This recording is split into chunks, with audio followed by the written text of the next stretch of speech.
আমার দোকানের অবস্থা ঈদের আগে বন্ধ করে থয়ে গেছি, একটু গুছাইছি, আরো গোছাতে হবে। ঠিক আছে গাইস, দেখেন অবস্থা একেবারে সব একেবারে লন্ডভন্ড হয়ে আছে। সমস্যা নাই, আমি দোকান গোছায় আপনাদের ফাইনাল লুকটা দেখাইতেছি। দিস ইজ আমার দোকানের ফাইনাল লুক।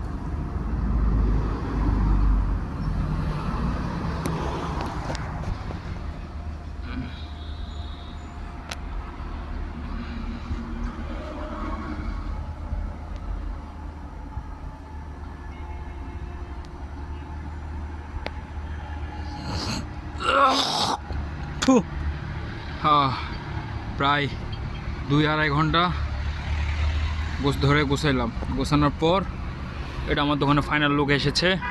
সবাই বলে যান কেমন হয়েছে, সাথে একটা লাইক, কমেন্ট এবং সাবস্ক্রাইব করে যান। আমার নতুন আইডিটার পাশে থাকুন। ধন্যবাদ।